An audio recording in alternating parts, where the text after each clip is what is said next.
En 1962, cuando Matar a un ruiseñor catapultó a Gregory Peck a la cúspide de la fama, se le consideraba la encarnación misma de la virtud en medio de las tentaciones de Hollywood. Con su porte sereno y sus ojos cálidos, Peck parecía ser el modelo de integridad.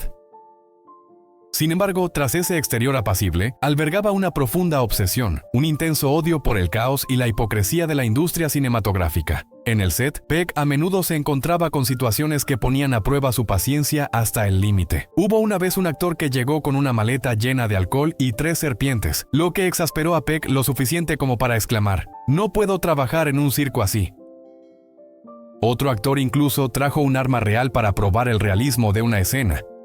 Y una bala perdida estuvo a punto de dejar sordo al ayudante de dirección. Peck se enfureció tanto que abandonó el set, gritando: «Firmé un contrato para hacer películas, no para luchar en una guerra». Pero, ¿quiénes eran las estrellas que lo llevaban a tal ira? ¿Y qué habían hecho exactamente para que Gregory Peck, el caballero tranquilo y disciplinado, perdiera el control? Todo comenzó con Marlon Brando, el infame hereje de Hollywood, junto con su maleta de licores y 3 serpientes. La película El pistolero del infierno casi se desmorona por su culpa. Antes de firmar el contrato, los productores le habían asegurado a Peck que Brando había cambiado, que ahora era más tranquilo y profesional. Pero cuando el equipo llegó a Montana, Peck se dio cuenta de que había sido amargamente engañado. Brando apareció con una maleta llena de licores, 3 serpientes domésticas y un piano de juguete que llamaba su herramienta de transferencia de energía emocional. Cada mañana se sentaba solo en un rincón, tocaba unas pocas notas y murmuraba para sí mismo: «Hoy actuaré en el color azul». Peck, un hombre que valoraba la disciplina y la precisión por encima de todo, se vio desmoronándose en medio del caos. Frustrado preguntó: «¿Qué demonios está haciendo?». Un miembro del equipo respondió: «No estamos seguros, es una nueva forma de conectar emocionalmente». El contraste entre las 2 estrellas no podría haber sido más marcado. Peck llegaba al set puntualmente a las 7 de la mañana, revisando meticulosamente cada página del guión, para prepararse para la gran escena, mientras que Brando se paseaba tranquilamente a las 11:30 de la mañana. Este choque de mundos entre la disciplina y el caos, el orden y el instinto, encendió una tensión silenciosa pero feroz que empujó a Gregory Peck, el supuesto santo de Hollywood, a confrontar los límites mismos de su compostura. Marlon Brando salió al set vistiendo un gorro de lana tirado sobre la cabeza, acunando una paloma viva en sus manos. Ante todo el equipo, declaró audazmente: «Hoy actuará conmigo. Quiero que el público sienta la amistad entre el hombre y un espíritu libre». Todo el set guardó silencio, atónito por su arrogancia. Cuando comenzó la escena, Brando no pronunció una sola línea correctamente. En cambio, soltó la paloma al aire, con la mirada distante y soñadora, ignorando por completo a Gregory Peck, que permanecía inmóvil aferrando su guión inútil. Peck se sintió profundamente humillado. Unos días después, Brando comenzó a susurrar sus líneas tan suavemente que el micrófono no podía captarlas. Viendo el caos desarrollarse, Gregory Peck finalmente llegó a su punto de quiebre. Volviéndose hacia el director Arthur Penn, su voz tembló al decir: «Necesito ver a un psiquiatra». Arthur Penn apartó inmediatamente a Brando, apenas conteniendo su frustración. «Marlon, esto es una película, no un exorcismo. Gregory no puede seguir tu tipo de actuación». Brando simplemente se rió. Encendió un cigarrillo y respondió en voz baja, lo suficientemente alto para que Peck lo oyera: «Entonces, déjalo intentar sentirlo». Esa noche, los 2 hombres se sentaron en extremos opuestos del bar del hotel. Solo unas pocas mesas los separaban, pero se sentía como una distancia infranqueable. Brando se reía a carcajadas con sus amigos, derramando vino sobre la copa, mientras Peck se sentaba inmóvil, con los ojos fríos y fijos en su whisky.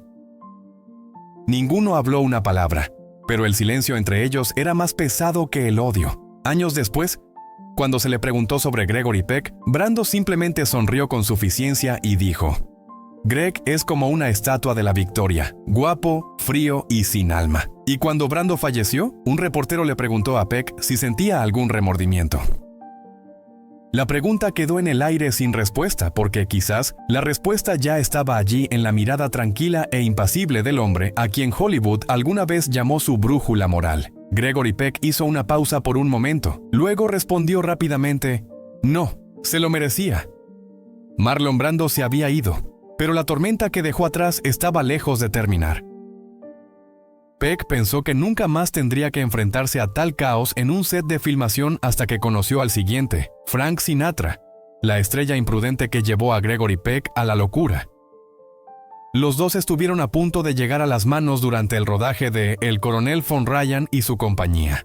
Peck era un hombre de disciplina, el tipo de actor que llegaba al set a las 6 de la mañana completamente preparado. Sinatra era todo lo contrario.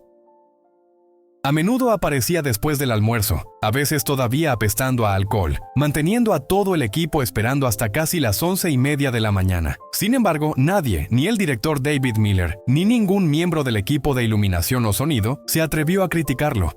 En ese momento, Sinatra era intocable.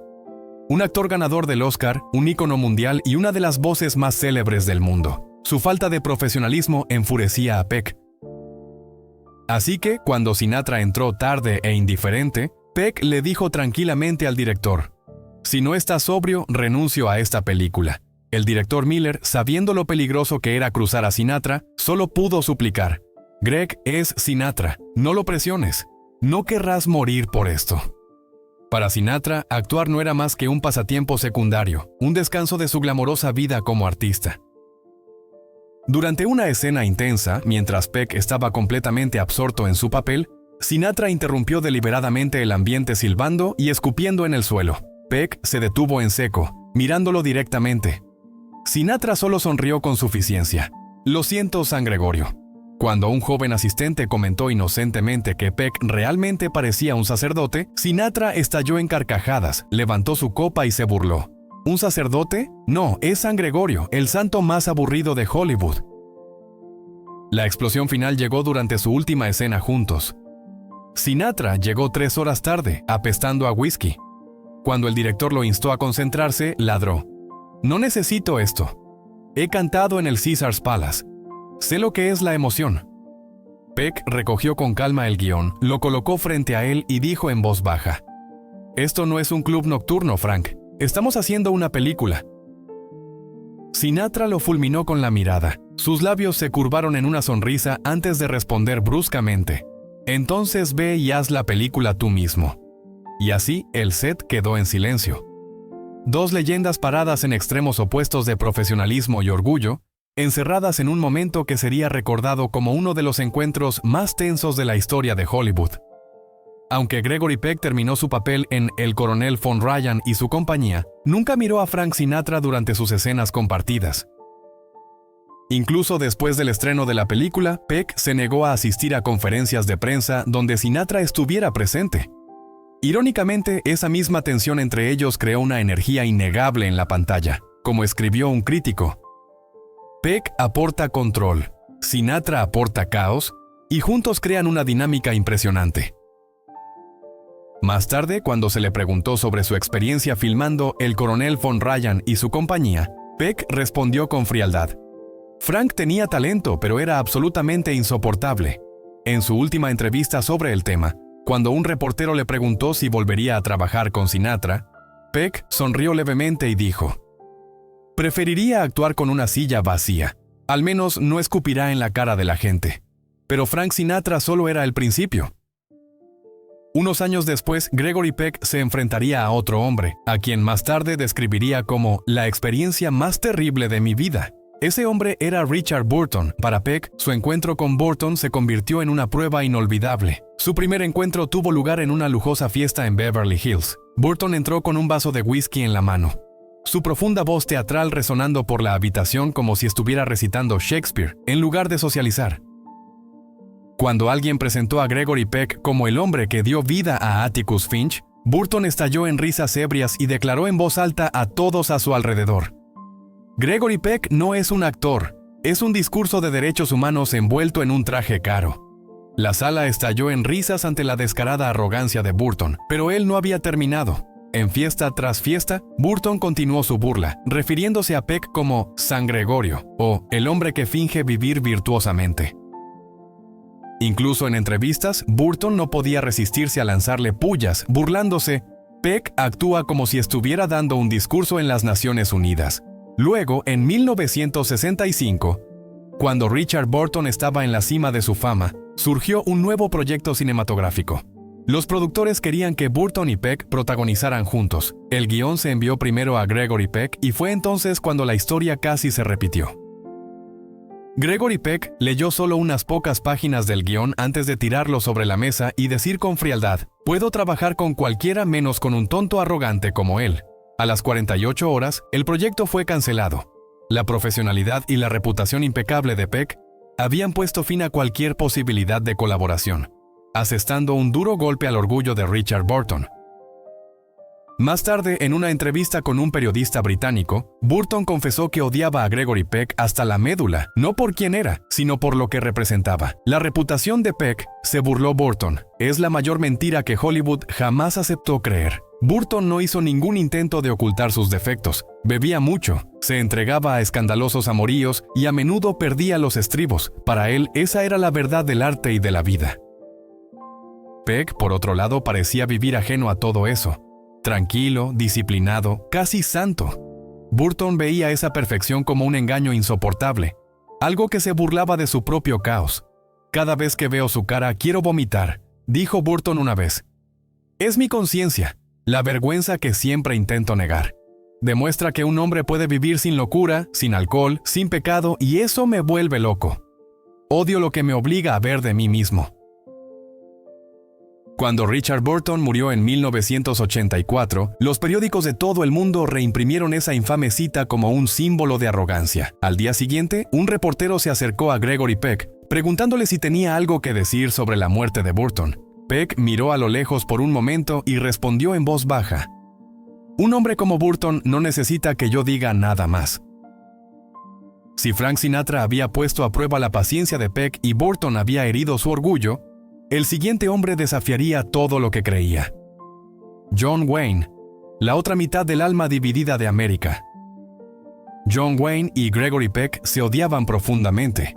Wayne, el rudo símbolo del patriotismo, apoyaba abiertamente la guerra de Vietnam, mientras que Peck firmaba peticiones en su contra y abogaba por los derechos civiles. Para Wayne, Peck era un santurrón débil. Para Peck, Wayne era el rostro de la agresión ciega. Su resentimiento latente finalmente estalló en una fiesta de Hollywood en 1971. Vestido con una camisa de cuero, Wayne se paró ante una multitud de productores y actores, levantó su copa y gruñó: «Si Estados Unidos estuviera lleno de hombres como Gregory Peck, habríamos perdido antes del primer disparo». La risa llenó la sala, pero se desvaneció rápidamente cuando Peck, sentado en una mesa distante, se levantó con calma y respondió: «¿Y si Estados Unidos estuviera lleno de hombres como tú? Nunca sabríamos lo que es la paz». A partir de esa noche su conflicto se volvió público. Ambos se negaron a asistir a cualquier evento donde el otro estuviera presente. Cuando el Instituto Americano de Cine los invitó a participar en un panel sobre héroes en el cine estadounidense, Peck declinó rotundamente, diciendo: «No quiero compartir fama con él», pero el destino aún no había terminado con ellos. En 1970, Universal Studios propuso una secuela de Valor de Ley, True Grit, con John Wayne y Gregory Peck como coprotagonistas. El contrato casi se finalizó hasta que Wayne vio el nombre de Peck, dio un golpe en la mesa con el guión y rugió: «No actuaré con ese odiador de Estados Unidos». La respuesta de Peck fue igualmente firme y fría. Dos hombres, dos leyendas y dos visiones opuestas de lo que realmente era Estados Unidos, divididos para siempre por el orgullo, la convicción y los ideales que se negaron a renunciar. Gregory Peck miró al director a los ojos y dijo firmemente: «Preferiría morir». La tensión entre él y John Wayne había llegado a su punto de quiebre. Con el paso de los años, su brecha solo se profundizó. Wayne se volvió cada vez más activo en movimientos políticos de extrema derecha, mientras que Peck hablaba ante el Congreso sobre la paz y los derechos civiles. Durante 2 décadas, los dos hombres se negaron incluso al más mínimo gesto de civilidad. Cuando se cruzaban en los pasillos de los premios de la Academia, Wayne giraba la cara mientras Peck se enderezaba la corbata y pasaba en silencio, un acto sutil pero inconfundible de desprecio. En los últimos años de Wayne, mientras luchaba contra el cáncer, un reportero le preguntó a Peck si planeaba visitarlo. Peck hizo una pausa, su expresión indescifrable, y respondió: «Rezo por su alma, pero todavía no puedo soportar mirarle la cara». Cuando John Wayne murió en 1979, las banderas de Hollywood ondearon a media asta. Cientos de estrellas enviaron flores y tributos llegaron de todo el mundo. Gregory Peck, sin embargo, no asistió al funeral. En cambio, envió una sola carta a la familia Wayne que contenía solo 2 palabras: mis condolencias. Pero después de Wayne, otro hombre pondría a prueba la compostura de Peck, esta vez de una manera completamente diferente. No a través de la arrogancia o la política, sino a través de una excentricidad enloquecedora. Su nombre era Orson Welles, el brillante lunático que nunca dejaba de hablar. Welles era uno de los pocos genios verdaderos de Hollywood, pero también el único hombre que podía llevar al famoso y tranquilo Gregory Peck al borde de perder el control. Desde el primer día de rodaje de Moby Dick, la atmósfera en el set era asfixiante. Peck, como de costumbre, llegó a tiempo, preparado para su inquietante papel del capitán Ahab. Pero 2 horas después, todavía no había rastro de Welles, quien interpretaba al padre Mapp. Entonces, de la nada apareció, rodeado de una neblina de humo de cigarrillo y el persistente olor a vino. Cuando el director John Huston lo reprendió por llegar tarde, Welles simplemente sonrió, rodeó el hombro de Peck con un brazo y dijo burlonamente: «Vamos, chicos, no seamos tan serios». Peck frunció el ceño y apartó suavemente su brazo. La falta de disciplina y respeto de Welles ya había cruzado su línea. Las cosas empeoraron rápidamente. Welles comenzó a interferir en la producción, reescribiendo diálogos, sugiriendo nuevos ángulos de cámara, incluso contradiciendo la dirección de Huston delante del equipo. Durante una escena de la oración de Ahab, Welles interrumpió, murmurando como un loco: «Ahab está loco, por Dios». Al filmar el sermón a bordo del barco, Welles ignoró por completo el guión, pronunciando sus líneas con una voz profunda y maníaca que era hipnótica, pero irreconocible. Peck, parado justo fuera del encuadre, observó cómo Welles actuaba como un hombre poseído. Cuando Huston finalmente gritó: «¡Corten!», Welles no se detuvo. Se volvió directamente hacia Peck y dijo: «¿Ves eso? Eso es locura. Nunca lo entenderás, Gregory. No entiendes nada». Peck se quedó inmóvil, con la mandíbula apretada, cada músculo tenso de furia. El pensamiento le cruzó la mente como un rayo: «Dios me perdone por no golpearlo». Welles ni siquiera pareció oírlo. Inclinó la cabeza hacia atrás, mirando hacia el cielo con una leve sonrisa maníaca.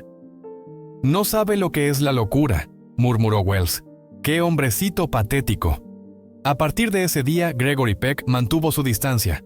Welles, por otro lado, se jactaba de que su propia actuación había salvado toda la película. Años después, cuando se le preguntó sobre Welles en una entrevista, el tono de Peck se volvió frío. «¿Cómo debería decirlo?», dijo después de una pausa. Era como un hombre que había caído del cielo. Décadas después, Orson Welles contaría la historia a un grupo de estudiantes, riendo como si no fuera nada. «Gregory Peck es un buen hombre», dijo, sonriendo con suficiencia. «Pero le falta chispa. Solo pretendía agitarlo un poco». Después de Moby Dick, Peck nunca más trabajó con alguien como Welles. Evitó los egos artísticos y los temperamentos excéntricos, eligiendo en cambio papeles que reflejaban la moralidad, la disciplina y el propósito. Ese encuentro con Welles le dejó una amarga lección: que el genio a menudo viene desacompañado de la integridad.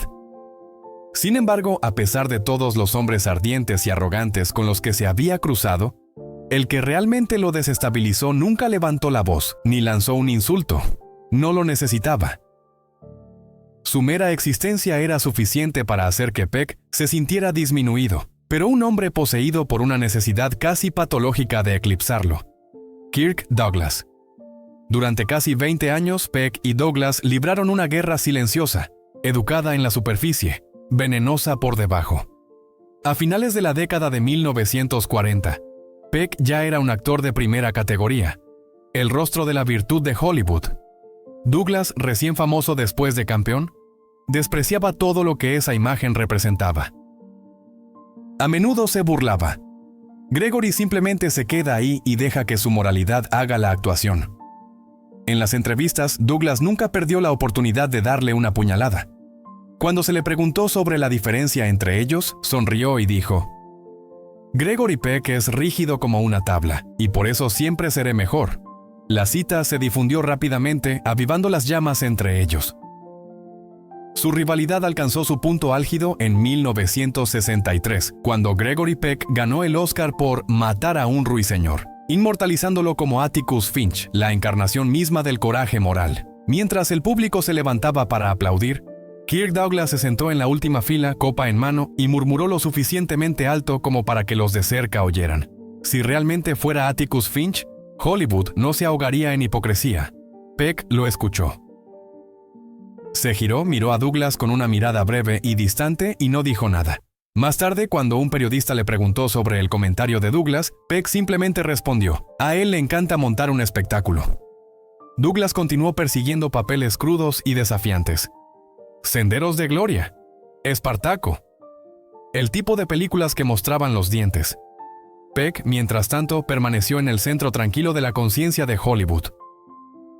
Dos hombres, dos mundos diferentes, ambos brillantes, ambos orgullosos y ambos para siempre atormentados por el reflejo que veían el uno en el otro. Con el paso de los años, esa rivalidad tácita comenzó a consumir a Kirk Douglas. Lo endureció, lo hizo más ruidoso, más propenso a la ira, desesperado por probar algo que nadie le había pedido. Se convirtió en todo lo que Gregory Peck no era: apasionado, competitivo y solitario. Mientras Peck se erigía como la imagen de la integridad de Hollywood, Douglas se ganó otro título: el viejo lobo, hambriento para siempre de reconocimiento. Cuando Columbia Pictures invitó a ambos hombres a protagonizar Los héroes de Telmark, en 1960, el director Ray Bolting recordó que Peck se negó casi de inmediato. «No quiero compartir pantalla con un hombre que actúa solo con la barbilla y grita», dijo en voz baja. Douglas oyó el comentario y explotó. Llamó a Peck el hipócrita con halo dorado, burlándose de que Gregory no era más que un producto del pulido de estudio, un santo pintado por publicistas. A partir de entonces no hubo reconciliación posible. Se convirtieron en los dos polos del viejo Hollywood: intelecto frente a instinto, disciplina frente a deseo, silencio frente a ruido. Su disputa duró décadas a través de premios, envejecimiento y tiempos cambiantes. En una entrevista durante la década de 1980, cuando se le preguntó quién creía que era la última verdadera estrella de la Edad de Oro, Douglas respondió con orgullo: «Gregory Peck puede ser una estrella, pero yo soy un hombre, y prefiero ser real que una estatua construida sobre mentiras». Peck nunca respondió, solo sonrió levemente y no dijo nada. A quienes le preguntaron, una vez comentó: «Algunas personas pasan toda su vida demostrando que no están por debajo de nadie y olvidan que ya nadie las está mirando». Años después, el tiempo lo suavizó a ambos. En 2001, después de que Kirk Douglas sufriera un derrame cerebral, un reportero le preguntó sobre su larga disputa con Peck. Las lágrimas se agolparon en sus ojos. «Greg fue el hombre que resentí, envidié, y al final desearía poder ser». Cuando Peck se enteró de la condición de Douglas, simplemente dijo: «Ya no lo odio, solo envíale mis condolencias. Ojalá hubiéramos logrado comprendernos mutuamente». Su relato trascendió una mera disputa de Hollywood. Se convirtió en la discreta desventura de dos individuos que anhelaban hallar significado en un universo que glorificaba lo ficticio. Peck sostenía que la autenticidad residía en la moderación, mientras que Douglas preconizaba que la verdad debía proclamarse a los cuatro vientos. No obstante, al final, ambos quedaron grabados en la memoria no por quién prevaleció, sino por la profunda conexión que los unía. Dos espíritus ardiendo bajo la misma luz implacable. Porque Hollywood, tras su destello dorado, dista mucho de ser un taller de ensueños. Es más bien un escenario erigido sobre espejismos. Bajo el brillo se oculta el engranaje de la falsedad. La fe se finge, las sonrisas se ensayan, y las emociones tienen caducidades estipuladas en contratos. La pasión se comercializa. El sufrimiento se retoca en la postproducción, y el amor se filtra hasta ser vendible. La celebridad se transforma en moneda, los cuerpos en herramientas, la soledad en una deuda impagable. Cada plano se calcula meticulosamente, cada lágrima se mide con precisión, cada beso se ilumina de forma estudiada. Incluso la veracidad ha de ser moldeada para ajustarse al cronograma. La luz que otrora descubría el alma, ahora la ciega, vendiendo la belleza mientras devora el espíritu que la sustenta. Tras los cortinajes de terciopelo yacen los fantasmas de aquellos que creyeron que el foco podría redimirlos. Pero jamás salvó a nadie. Esa luz no era salvación, era un fuego. Y en ese fuego, los frágiles ardieron en silencio, mientras los fuertes aprendieron a sonreír entre el humo. Porque en Hollywood, incluso el dolor debe lucir espléndido. Aún lo denominan el sueño americano. Sin embargo, si uno permanece allí el tiempo suficiente, más allá de los aplausos, más allá de los destellos, podría percibir algo distinto. Algo sutil, crudo y dolorosamente humano. El suspiro de aquellos que alguna vez confiaron en la luz, antes de percatarse de que la luz jamás les perteneció.